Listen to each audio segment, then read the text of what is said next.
Alright, hello again. Welcome back. Last time we left off, we just created a fruit class, and we created an apple object and set the apple's x and y position, and then we drew the object where it was on the screen. Now, the goal of this whole tutorial is to track multiple objects. Creating an object, a fruit object, really was just kind of the beginning, so that we were able to do uh, multiple objects in a more easier and clean fashion.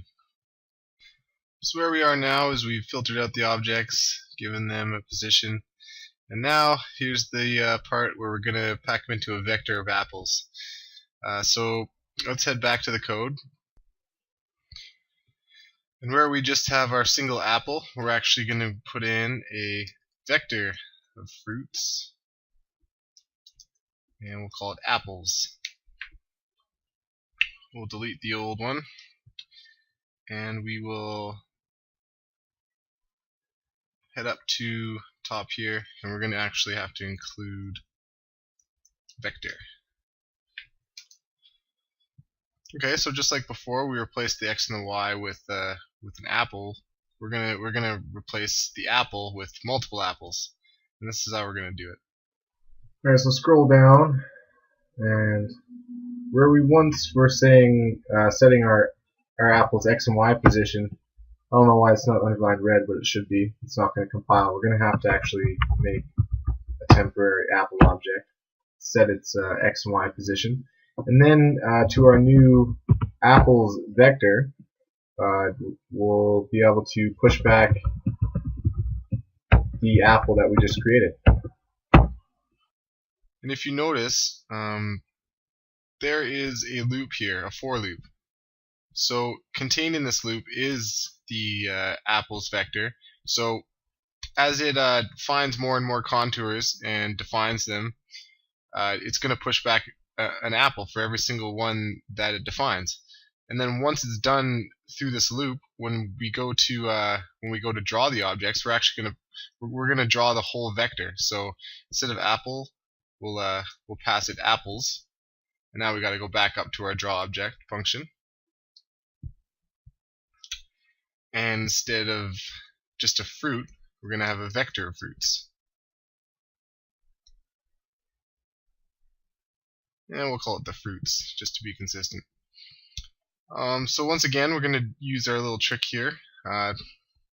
Highlight the fruit.getXPos with the brackets included, and hit Control H.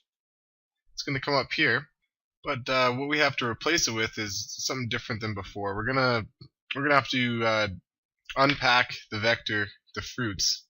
Right now it's filled with however many apples, probably like, I don't know, 10 or something at this point. You never know. So we're gonna have to do a for loop.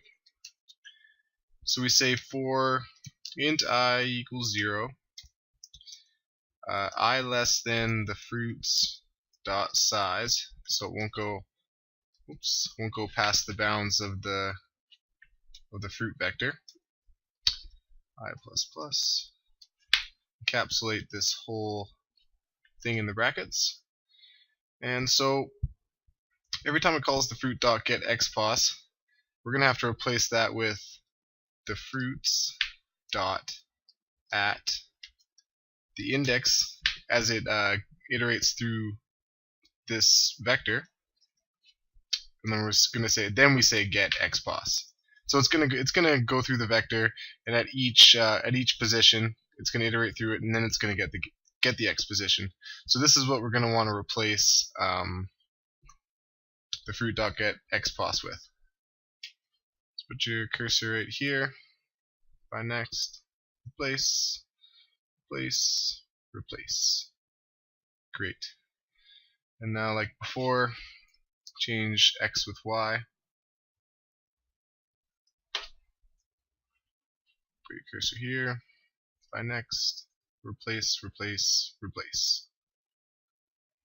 So it looks like everything should be okay. We just press F5 and build it again.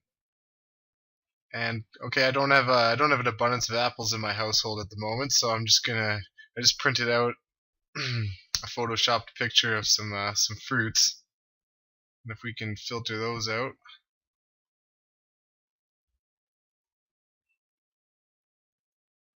And there we have it.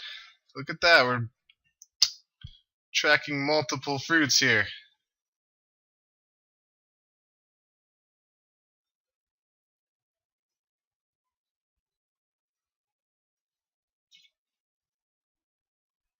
Pretty cool.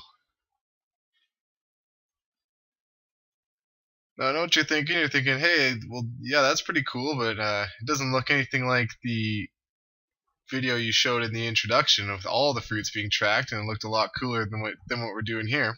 Well, there's good news and bad news. The bad news is we're gonna have to do a little bit more work to get it that way. But the good news is that we've already started making our fruit class, and doing the rest of it's just gonna be a piece of cake now. So to add that more complicated functionality, we're gonna have to do a lot more coding. So I'm gonna move that to another video as well. It's gonna be in the top right corner here.